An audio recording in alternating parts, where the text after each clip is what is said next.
Welcome, friends. It's good to see you virtually today as we celebrate Easter in this virtual way for the first time in our illustrious history.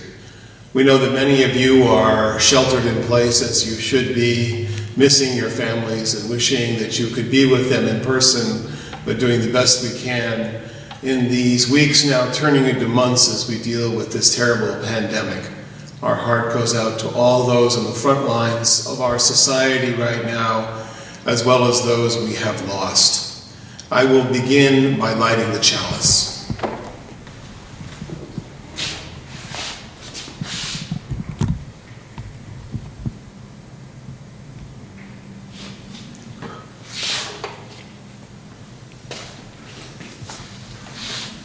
I offer these words from Emily Lagoon. Spirit that goes by many names, but is beyond naming. Be with us this morning as we all carry our joys and sorrows, our hopes and our doubts, our accomplishments and our failures. Be with us as we open our hearts today to the joy of spring, to Easter, and to hope. Spirit of life, help us to welcome new beginnings and risks. Help us to go into the unknown as we deal with yet another day in these days of the pandemic. Spirit of compassion, be with us in our brokenness as we go through these every days. Help us to be gentle with each other and with ourselves. Help us to heal and to forgive and to find joy in the midst of all that is wrong. Spirit of memory, be with us as we hold dearly the thoughts of those who are this Easter no longer with us. Help us to remember, to heal, and to continue on. And Spirit of wholeness, be with us as we are aware of the brokenness in our lives.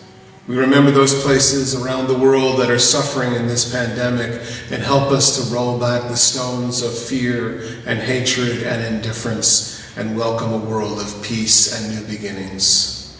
And finally, Spirit of community, be with us this Easter morning as we worship in honor of the stories that are timeless, the stories of our lives and of those who've come before us. It is good to be together. We're now going to hear from our children on this Easter morning. Prayers from our children.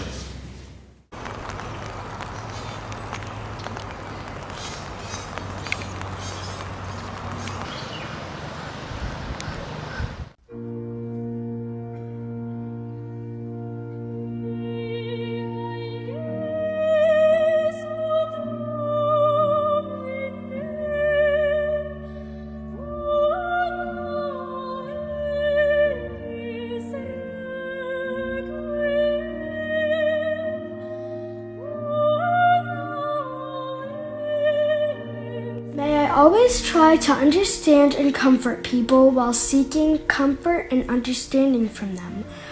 May I be a light in the darkness, a help in times of need, a caring, honest friend. And may justice, kindness, and peace flow from my heart forever.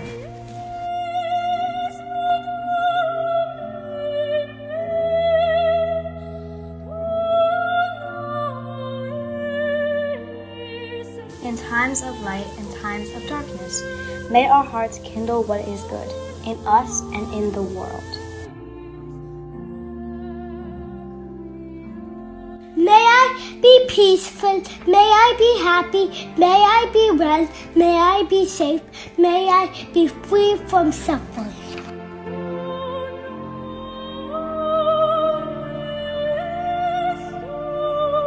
Here at the table now we pray, keep us together day by day.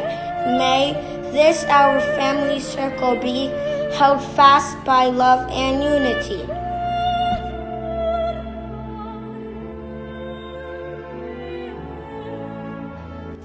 Dear God, may I be kind, strong and brave, joyful, useful, loving, honest, and healthy.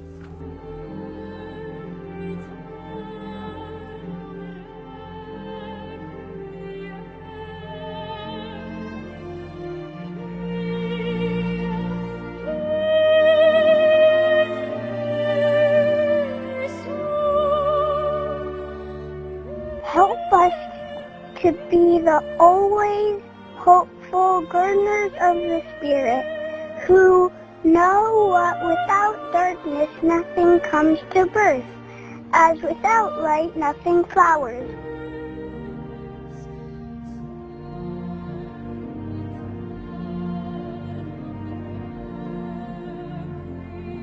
Every day, may I be a person of peace, bring love where there is hatred, healing where there is hurt, joy where there is sadness, hope where there is fear.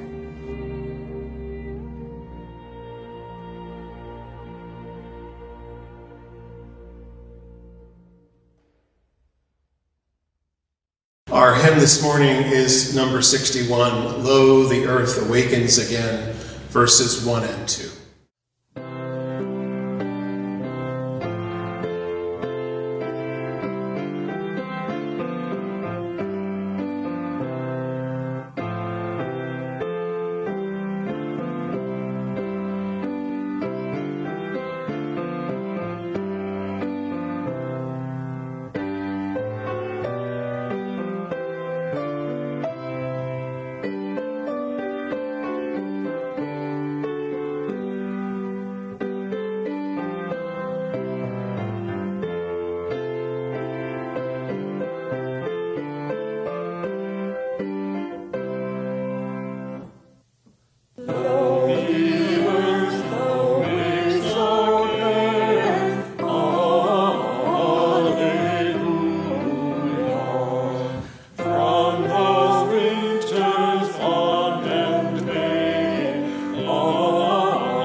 Friends, it is now time for our joys and sorrows, and I invite those of you who are on Zoom to share with one another. You can use the chat box, which is a function on the bottom of your screen. Those of you who are on Facebook, please be aware that this is a public page, and everything you share could be seen in public, but we hope that you will share in the spirit of our joys and sorrows. The first candle I'm going to light today is for one of our own, Joe Hawley, who died from complications with the coronavirus last week. We hold Joe and his wife Susan and their family in our hearts and in the light of this time of pandemic. Let us stay strong and join together now in joys and sorrows.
Reverend Shelley Thompson has our meditation for today.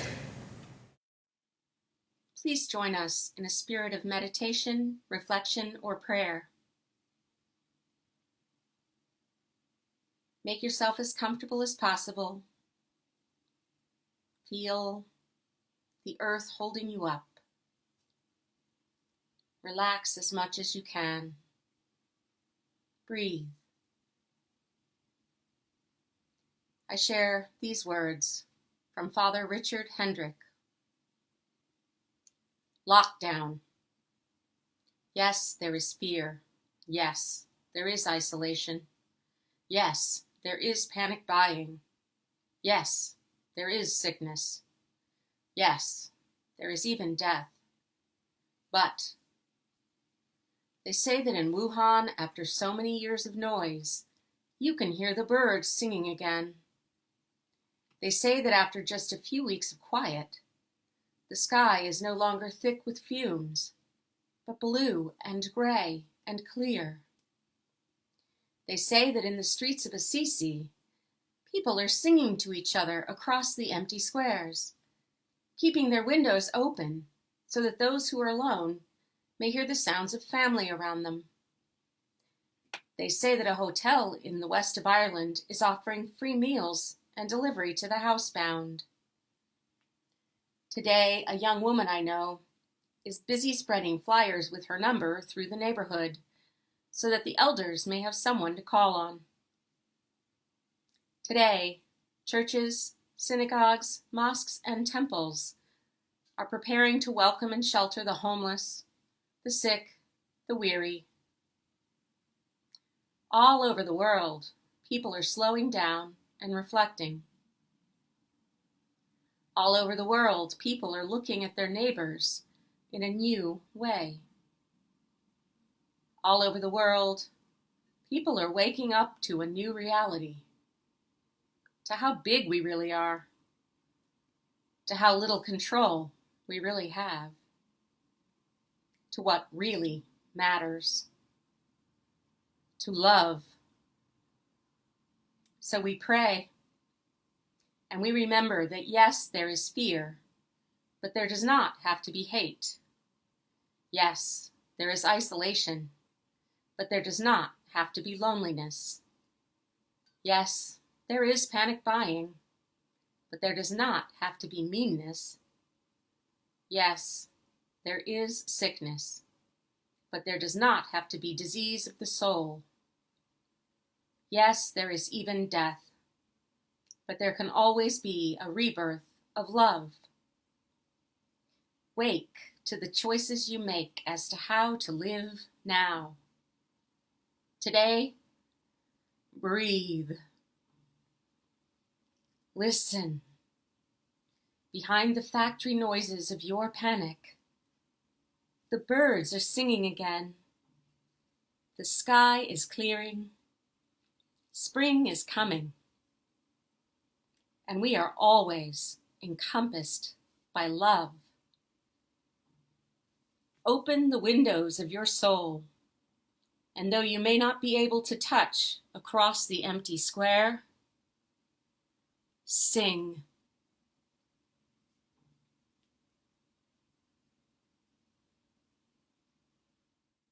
Friends, it's been hard to see the possibility of Easter in the midst of this pandemic, hasn't it? Many of us ache for the chance to be freed this Easter, free to go to church, free to see our family and friends, free to eat a real Easter meal and not virtually on camera. Each of us, it seems, imprisoned in our homes. If there was ever a time for liberation and resurrection, this would be it. I hope you can hear me. Easter seems far away in the midst of this virus. For many of us, I think it is still Good Friday. If you look at this Holy Week that is before us, I realize that it's a lot like the coronavirus. It climbs all week until Friday, Good Friday, when Jesus is crucified at the top of the curve, and then flattens before descending to Easter morning when he is freed. And who here is tired of looking at those curves, huh? For some of us, scared and alone, we feel like we're already in the tomb with a big boulder already rolled across the front of it. Easter seems a long way off, doesn't it? And yet it's here. Easter in our captivity. If there was a need for rebirth, friends, we are in it. I'm always reminded this time of year that spring is nature's way of reminding us about the rebirth of the planet, such as the place of Easter in our lives as well. A holiday, a moment, a festival to bring us into understanding that life is always reborn again. And of course, this year, in very unusual ways, the earth is being reborn, isn't it? As we pause the capitalist machine and Mother Earth breathes a deep breath.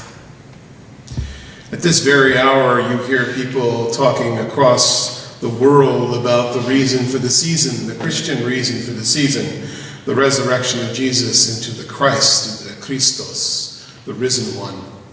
It's an important message. Easter, though, is an ancient holiday that predates Christianity by many, many centuries. Easter, or the festival of Oestra, is the Anglo-Saxon goddess of spring. It's a fertility holiday, celebrating the return of life to earth. And the so-called silly little symbols of Easter, well, those all have to do with rebirth. The eggs which the children gather are a symbol for fertility in the ancient Greek world. They are hidden in the Anglo-Saxon tradition to remind us that new life needs to be found and discovered. The bunnies, well, we all know what bunnies do, but less obvious, perhaps, are the rabbits, which for the ancient Celts were the spiritual messengers that brought up the life from the earth to its surface. They led the priestesses to the pagan shrines and the ancient trees and groves. And all that good food that we are going to eat one way or the other reminds us of the Jewish festival of Passover, especially the lamb, which is sacrificial in the ancient Jewish tradition, and which also represents Jesus' sacrifice in the Christian tradition. Lamb has a lot more to do with the sacrificial meaning than it does with what children will often associate it with. This is the tradition that I remind us of, friends. And I remind you every year of this little story because I think it encapsulates the difficulty that some of us have understanding the power of Easter. The little Unitarian girl who was attending the Lutheran preschool. When the teacher asked them what Easter was all about, one little boy raises his hand and says, "Isn't that the day we have fireworks?" And the teacher says, No, that's the 4th of July. And another little girl says, "Isn't Easter when we eat the turkey?" And she says, No, that's Thanksgiving. Growing more impatient, she hears from 2 other children about Christmas and Halloween. And finally, the little Unitarian Universalist girl raises her hand and she says, "I know." The teacher is relieved. Easter is when Jesus died on the cross, was placed in the tomb, and on the 3rd day, the stone was rolled away. And if he comes out and sees his shadow, there'll be 6 more weeks of winter. It was about the 3rd century when the early Christian church overlaid the death and resurrection story on a holiday that already had this deep meaning for fertility and new life.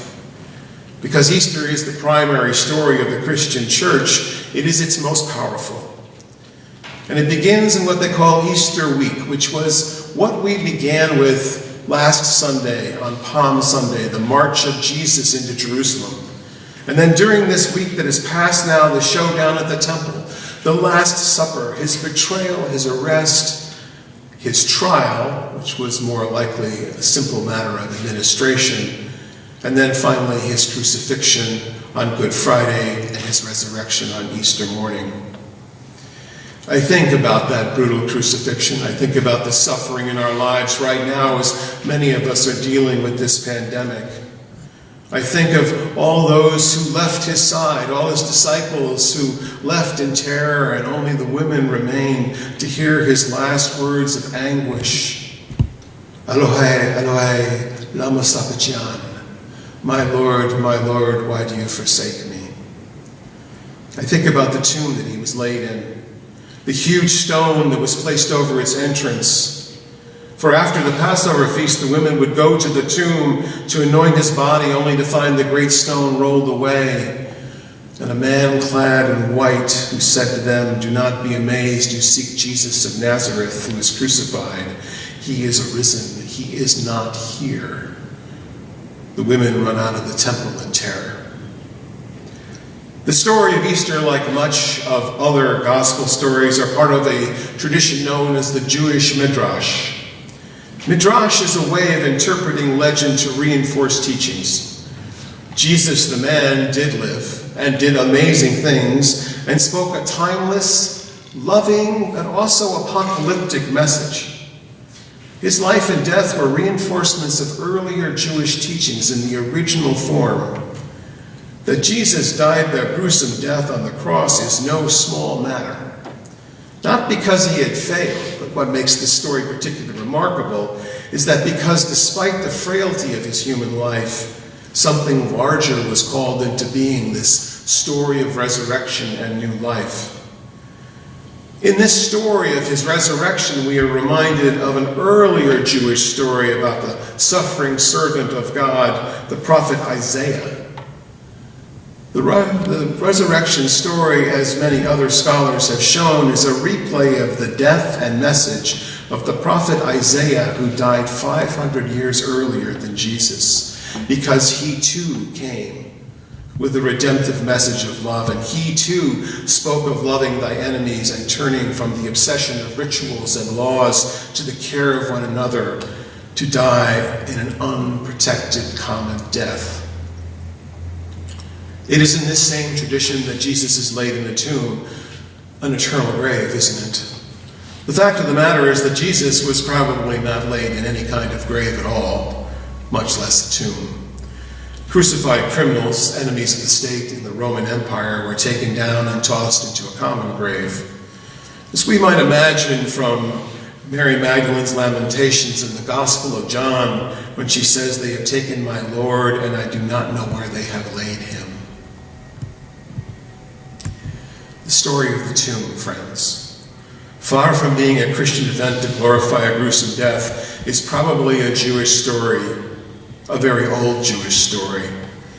The Messiah has risen, wrote the disciples, the ones that they were promised, the one who would lead the Jews out of bondage. Only in time did his disciples and the rest of us realize that his leadership was spiritual, not physical. Ponder that, my friends, in this pandemic, because it's important. It was spiritual, not physical. The Easter story reminds us that while our physical lives are threatened and we are confined, the inner peace we need won't come from the pandemic magically going away. It will come when we are able to see the resurrection and rebirths in our life as something spiritual, not physical. I'm reminded often these days of Emily Dickinson, who rarely left her home to see the world as it was. She saw the world as something foreign and something that she should avoid. Likely scholars believe now because of her epilepsy, but she experienced powerful Easter moments. Death for Emily Dickinson, and therefore life itself, was nothing to fear. The physical only a pause in the internal promise of new life. Her poem, Resurrection, I think, says so much about this understanding. She writes, "'Twas a long parting, but the time for the interview had come. Before the judgment seat of God. The last and the second time these fleshless lovers met, a heaven in a gaze, a heaven of heavens, the privilege of one another's eyes, no lifetime set on them, apparelled as the new unborn, except that they had beheld, born everlasting now. Was a bridal era like this? A paradise, the host, the cherubim, the seraphim, the most familiar guests." In the Easter story then, friends, the cross, the death, the stone, the empty tomb These are metaphors for the great truths of our lives, perhaps especially now. They speak of the unmistakable suffering we all feel, the hopes for a better tomorrow, the spirit that carries on despite the odds of living. We die, or some part of our lives dies. We place a memory in a tomb. And in a time we emerge in a new form, in a way that we hadn't expected. Resurrections happen to us all the time. Easter from the Latin means a passage, a pace. That is what this is. This is a time of passage. And it is dark in the hallway, isn't it? Many of us house our losses in a tomb. Some of us quite literally now seeing our houses as tombs. For those women suffering domestic abuse in this pandemic, for the poor who have too little space and too few ways to protect themselves, for the frontline workers in healthcare, in food and delivery, home can be at best a tentative respite. Most of us have done so well in keeping faith, in keeping the faith of our best selves. I am so proud of how you have brought your best selves to all these Zoom meetings we have. And, might I say, some of our less than best housekeeping, isn't it? There's nothing so personal as those virtual glimpses into our lives. Kids running around, cats on keyboards, dirty laundry on the bed, such as my house. But I'm well aware also of the darker thoughts that we have at this time. Anxieties that make us want to crawl out of our skins. Relationships that are frayed. And a real worry, a deep worry about money and how we're going to survive. These are real moments, my friends, and these are the tombs of our lives right now. I know this. I know this because you've been telling me, and if you haven't been telling me, or any of our ministers or any of our care people, please reach out. You are not alone. My colleague Joseph Boyd says that we learn to bury what is difficult in our lives and to roll stones across the doors of our tombs. He says it makes sense, doesn't it? It's what we do with persons and things that die. We bury them. In the tomb, though, are possibilities for the kind of relationships we hoped that we would have, the kind of love and hope that we would have experienced if we'd been able to just hold on a little longer. Maybe in those tombs are the dreams for the kind of life we could have led if circumstances had been different. And we mourn that, perhaps now more than ever, because we are in this space of our own homes. These kinds of wonderings, he said, lead us inside the tomb, and that's no good for most practical people like us. Most of us find it wise to let the past be the past and not put too much energy into that which it cannot be changed. So we leave the tomb alone. We don't approach it, we just leave those things buried there. And we stay home now because we have to. We live the life we have, not the life we wish we could have had. Beloveds, I see you and I hear you.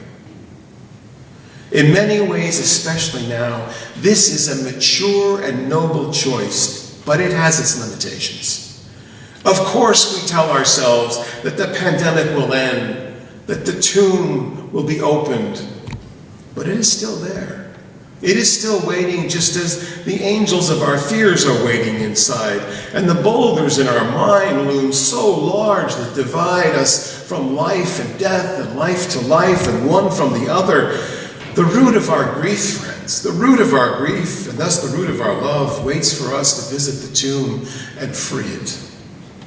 Our hearts lament, and yet we wait for breaking joy. But here is the good news. The good news is that we will emerge, and I promise you we will free ourselves from the tombs to the new possibility of life that will emerge after this pandemic. Joseph Boyd wrote that in the moment you discover the life you have lived, that is so much bigger than you imagine, bigger than this pandemic, bigger than our lack of money, bigger even than our country, then all your love, all your hope, and even all your fear will be freed from the tomb, and no boulder will keep it in or keep you out. Whatever is human is nameable, whatever is nameable is manageable, and whatever is manageable can set us free, wrote the ever great Fred Rogers. It's all alive and in the world right now as we know it, even though we can't touch it or see it. It is everywhere, in every single moment of your life. It is in the valley, it is in the grass, it is in Galilee, it is in Westport, it is in all of Fairfield County and beyond. It is waiting. Your heart beats out of control and your blood rushes as you run out of the tomb as fast as you can run. And you notice that you're alive. Joseph Boyd wrote that your life has opened up through terror and amazement. In fully expecting to see only death, you feel the rush of life. Let me say that again. In fully expecting to see only death, when we open ourselves up to this, we feel the rush of life. You are alive, you are free, and you can run. You finally witnessed that face to face, something happens when we move beyond that which we think we fear. And that something is our resurrection. Life can only come from death. One depends on the other. We know this. Only from the renewed earth do tulips rise to the warming sun. Only from the ashes does the phoenix rise. Only from the tomb does Jesus or any of us walk away freely. Only from death comes life, physical and otherwise. But you don't have to physically die to find new life, even in the anticipation and the worry of this moment of pandemic. Because you see, friends, each of us has an Easter that is awaiting us. It's not reserved just for the holy or even for the courageous. Each of us has the power of resurrection. It's right here. It's right now. It's right in your hand. But there are stones that stand in our way, aren't there? The stones of doubt and control, of fear. And we must face those stones if we are to roll them away and free ourselves from the tomb. The stone of fear, a marriage stuck while others have suggested how we get along, yet we resist because it is so familiar. The stone of control, where we feel anger at some unbreakable and unforgivable hurt. We need to make decisions about our future, but what if the path we're considering is the wrong one? Even now, in the midst of this confinement, there's that stone of doubt that stands in our way, doesn't it?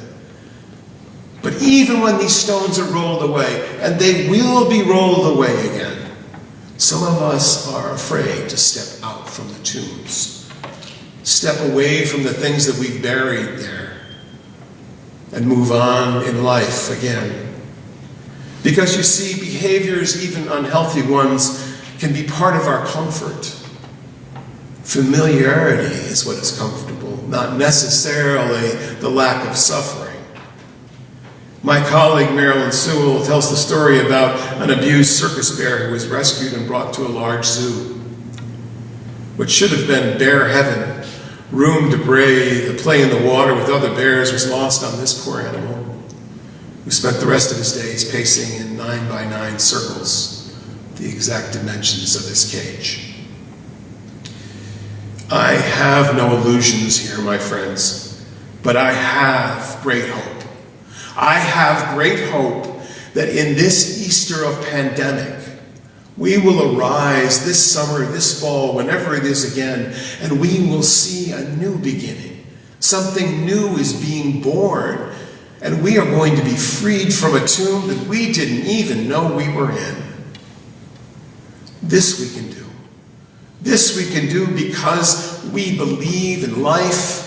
We believe in the spirit of love. We believe in each other. We believe in the possibility of the human race and the planet to resurrect. Easter reminds us in some ways that we already are freed from the tomb if we have yet still to walk out.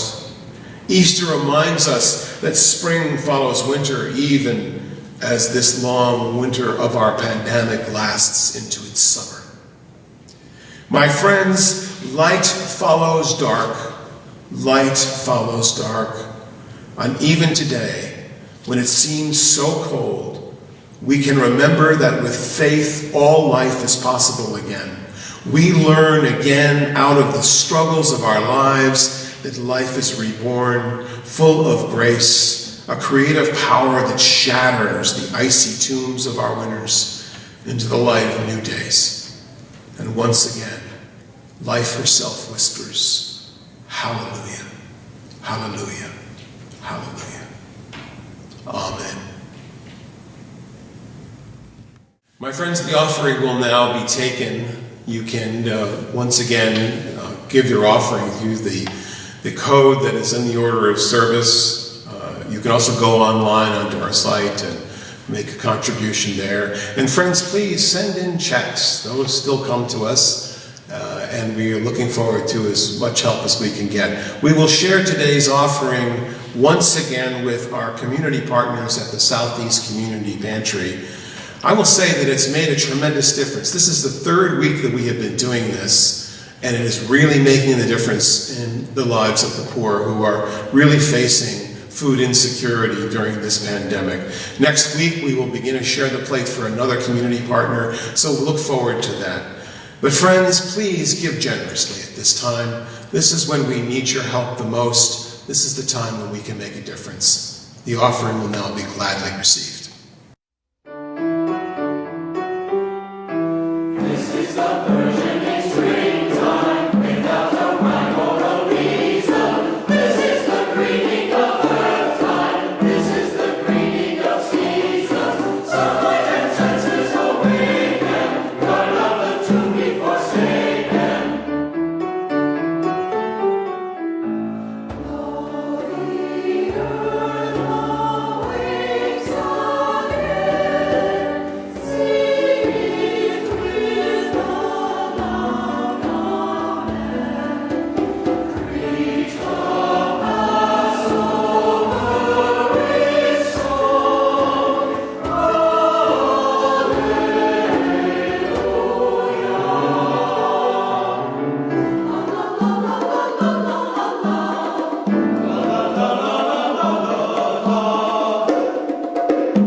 Friends, my closing words today come from Linda Urlich. We come back to hallelujah again, even if its absence has gone on so much longer than the 40 days of Lent. We raise each other's spirits with our sacred places which seem empty. We anoint one another. We engage in the demanding faith that asks us to love the next world into being today. And we are joyful. We are joyful because we have considered the facts. Friends, practice resurrection today and always. It is Easter again, and you are surrounded by a multitude who love you. Go in peace, for now the service truly begins. Good day.